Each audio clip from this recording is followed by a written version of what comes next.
Two women. One spent 24 years as a nurse in intensive care and operating theatres. The other, an accredited mental health social worker supporting people through trauma. Like us, many of you have lived inside the systems and have your own lived and living experiences. Our differences are what creates unity, and the conversations that heal happen between peers. That is what Between Peers is all about. Hey, you know how we've been talking about all these different things?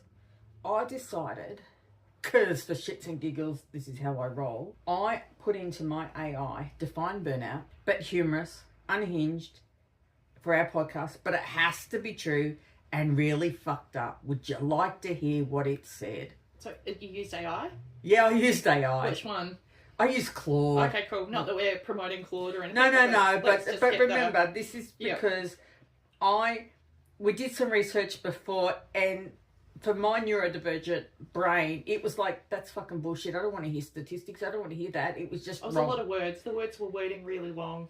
Yeah, well, it was just, I just turned off. It was appealing. So I'm going to read out what my AI has defined burnout to be, right? Okay. But it has to be honest, okay? And unhinged a little Unhinged and honest, okay? Okay, cool. So, burnout, defined by the WHO, and it's ICD-11, the occupational phenomenon, not a medical condition. Bureaucracy really said, vibes only, no sick note for you. A syndrome from chronic workplace stress that hasn't been successfully managed. There's 3 flavours. So flavour 1, energy depletion. Exhaustion, the part where your body starts negotiating with you like a hostage situation. Give us one more shift and nobody gets hurt. You get hurt. True. 2, increased mental distance, cynicism, negativism. The moment you stop caring, whether Karen from Bedford lives or dies, not because you're evil, but because your nervous system quietly filed for a divorce from your job months ago and nobody told your calendar. How rude. The last one, the 3rd flavour, reduced professional efficacy. You used to save lives, write good copy, not cry in the supply closet. Now you can't remember your own name on a form you filled out 4,000 times. Peak confidence replaced by autopilot, how to get it by caffeine and spite. I would have had duct tape. I'm surprised my AI didn't add duct tape because, duct tape's always in everything. I've got to ask, have you cried in a supply closet or in the toilet? Toilet. Yes, so many of us have cried in the toilet. Toilet, absolutely. And you don't go into the regular toilet, you have to go into the disability one so that no one in the cubicle next to you, or you've been accidentally started crying in the main one and someone comes in and you're like trying to not cry. Actually, also, because in most of the areas I've been wearing masks and goggles, it's amazing how that can actually distort the image too. Yeah. As you go, and then you go hide. But okay, so the unhinged truth underneath it all: burnout isn't laziness. It's not just tired, and it's not just fixed by a bath bomb and you've got this sticky note from HR. It's your nervous system staging a full workplace strike because you kept showing up to save everyone else while nobody clocked in that you were also drowning. It's an institutional betrayal, wearing a lanyard. It's the moral injury's quieter, more sociably acceptable cousin. The one that gets a wellness webinar instead of an apology. I wonder how many people out there have experienced burnout. I think when you actually look at this, right, instead of the statistical shit that we were looking at before, right, when you look at this, all of us have. Yeah. Because this hits hard. This hits home far more than that other that you put up earlier. Yeah. And it was like, how's this relatable? Well, I guess... At least this feels more relatable because it actually makes more sense because we're in such denial. We just are so used to doing stuff. We've had conversations off camera. Yeah. Right? And we've had personal conversations off camera and you've turned around and went, I'm so used to this. I'm unaware that if I had turned around and told someone else how they would perceive it. Yeah. We're so used to stuff that we are our own worst enemy because we don't realise how fucked up it is. Yeah. You've heard me talk about stories before and you've had visceral responses because you're going, shit, man, because you're a visual person, you can see what I'm describing. So It's unhinged. Frontline work is unhinged, and not enough effort has been put into caring for us carers. So not recently single, but recently-ish single, and I was on a dating site and I matched with someone who was a social worker, right? Oh God, yeah. Yeah, right. And so we'd gone off the app and we were chatting anyway, and I was saying stuff that was just normal for me.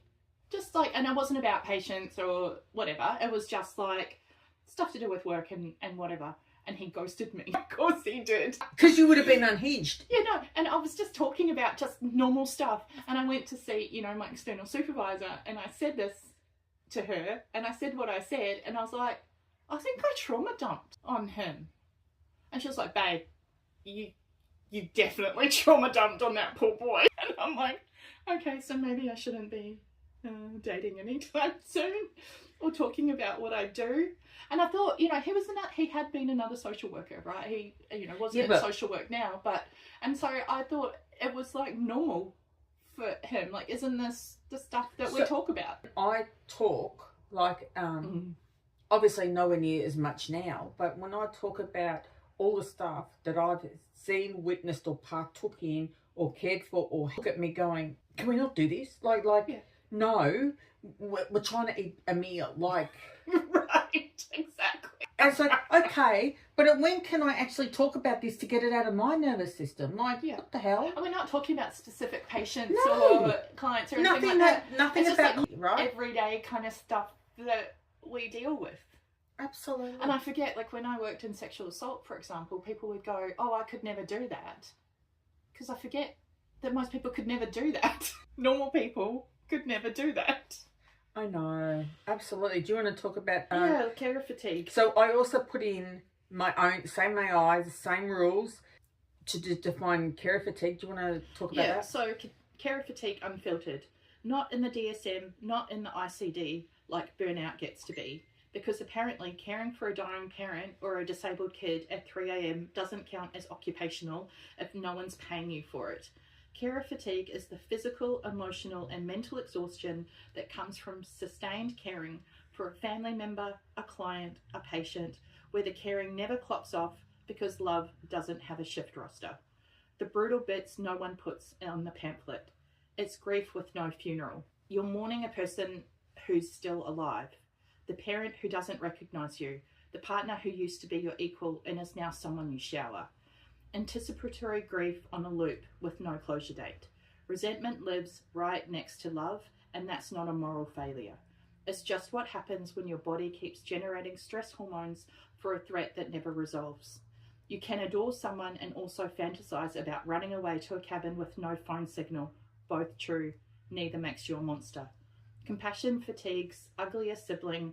Compassion fatigue, you can quit. Change jobs, change wards.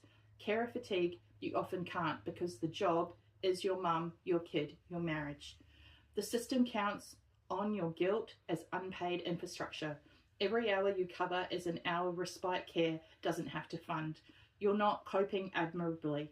You're a gap in policy wearing a human face.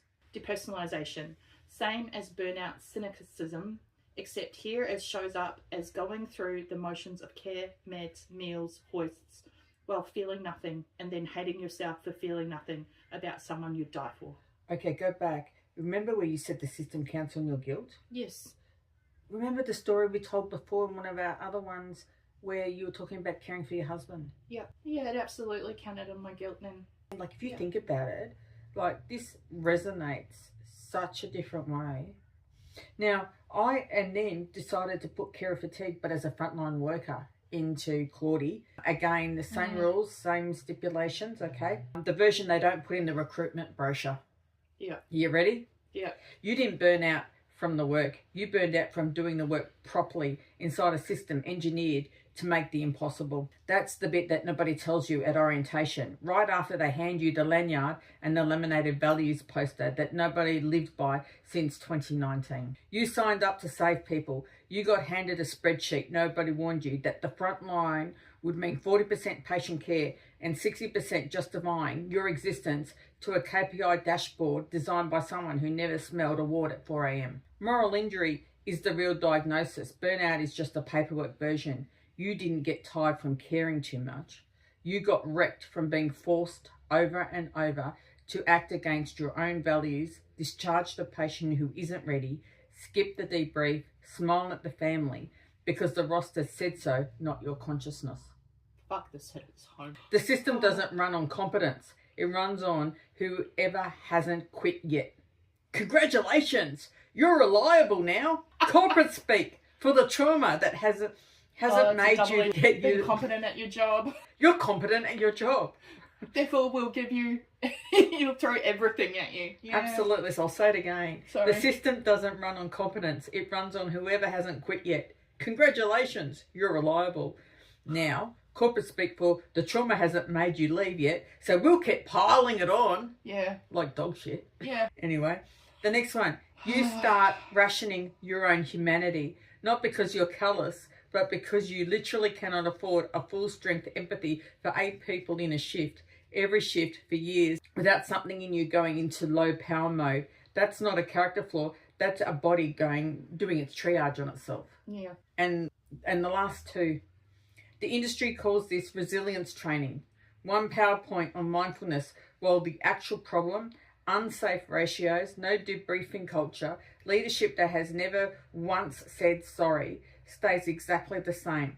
They're not building your resilience. They're outsourcing the fix your nervous system because it's cheaper than fixing a roster. That goes to what's been in the media recently regarding Albanese and putting income in his pocket at the cost of every other Australian. It's been in the news recently how the politicians in Albanese actually increased their own pay. Oh yeah, okay. Right, and that's common, isn't it? No, it absolutely is, but it just hits into this to the timing and of upper how management, like everyone's getting an extra $1. Oh, pat on the back, the CEO's done such a great job. Let's give them a pay rise. Whereas the people that are actually doing the work, they're the ones that are suffering. Absolutely, and then the patients as well. Yeah. And lastly, and the darkest bit, you keep going back.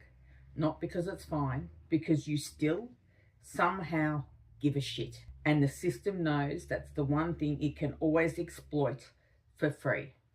Yeah, that's true. Jesus, that just hit hard. I really did. I was misting up when you were talking about that. I actually had to bite my cheeks to not cry.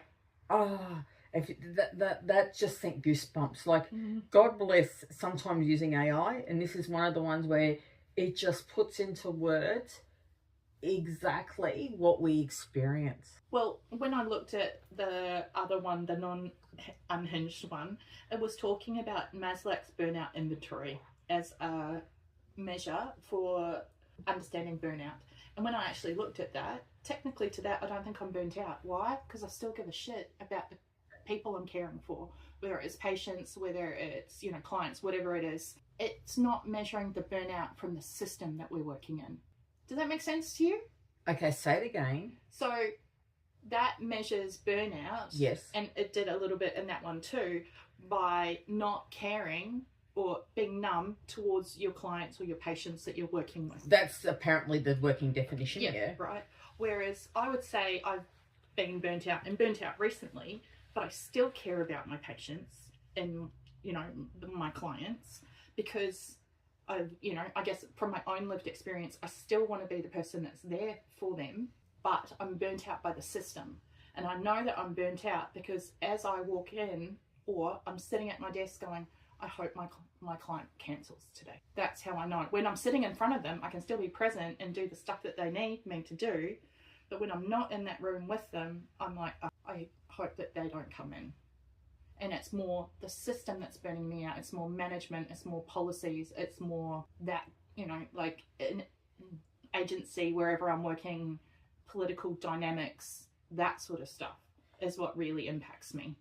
Oh. And then, I think many of us as well are carers for someone, particularly of our age. We've got aging parents or, children that we're caring for. So we're not only caring at work, but we've got carers fatigue because we're caring outside of it, and we never get a break from caring. Well, I then, because of the conversation that you've been talking about, I've just popped into Claude that to see, to resonate, because I want everything to hit home hard, okay?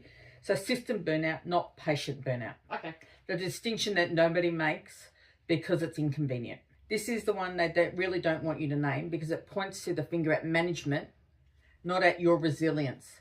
Patient burnout is compassion running out. System burnout is rage with nowhere to go, and it looks completely different once you know what you're looking at. Yeah. So this is what we're about to look at. Yeah. You didn't get tired of caring.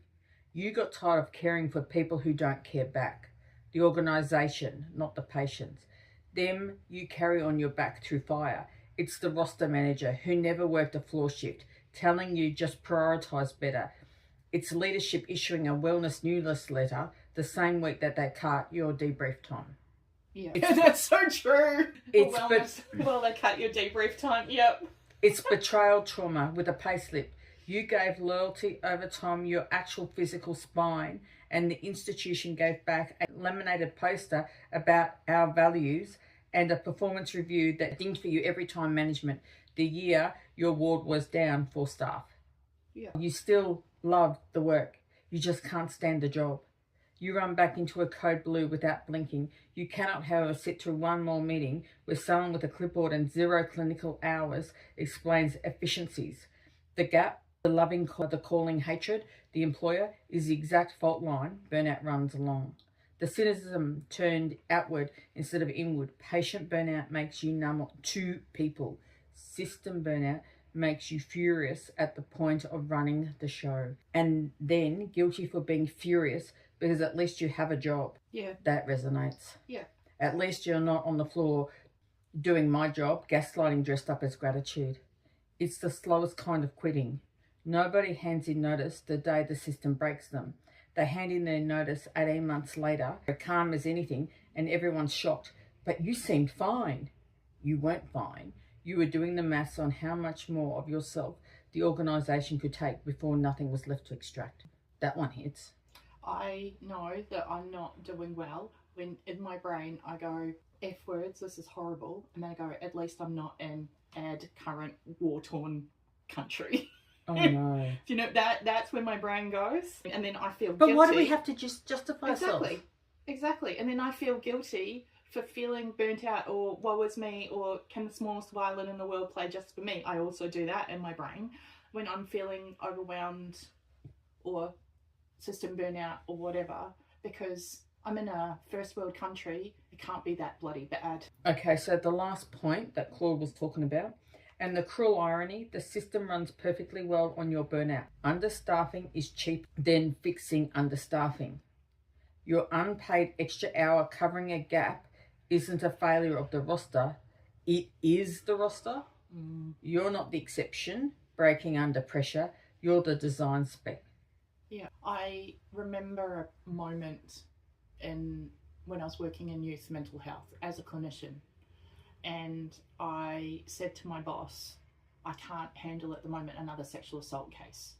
I wasn't working exclusively, but because of my background and the work that I've done and how good I am, people were disclosing to me quite regularly. And she went through, you know, like how I was running my sessions, and she was like, well, just stop asking them then.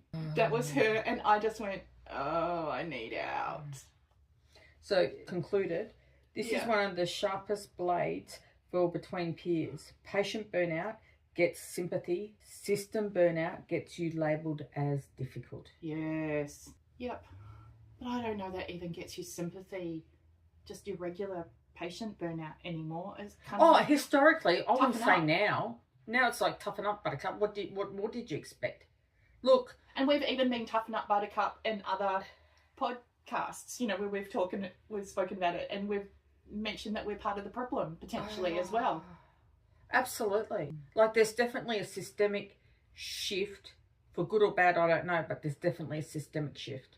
I don't know if I necessarily like it though.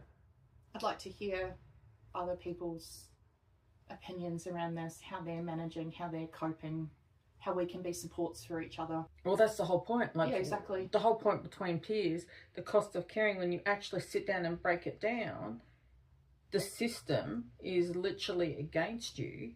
And because we're quiet, because we don't open up, we've got nowhere to open up where we feel safe to open up, we're in a situation where it's taking havoc on our mental health and our physical vessel in this journey. And quite frankly, at what point in time are we eating our own? Well, we are. Because we're eating our own nervous system to start with. Yeah.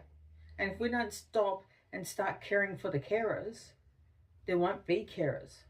Yeah. So I should probably say here, because we'll wrap up now, that don't forget Lifeline, 13 11 14. The number will be up on the screen, I would imagine. But there are other help places. And don't forget the EPA and other exhausters. And Beyond Blue, Black Dog.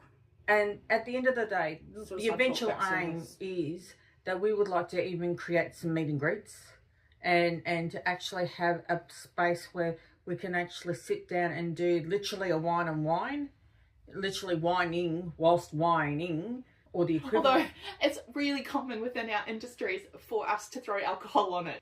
I don't drink much alcohol. No, I don't know, worry, but we always associate wine to Whereas a lot of people will go, oh, I'm going to go self-care, I'm going to go home and have a glass of wine, bottle of wine.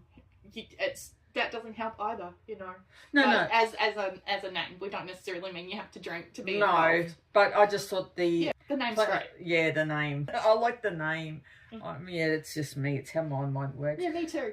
But on that note, please be kind to each other in the comments, please, and be kind to your nervous system. Don't trauma dump, but be there to support each other. And understand this was a conversation about AI unhinged definitions, but technically we really resonated with this. Did you? And on that note, we'll see you in the next one.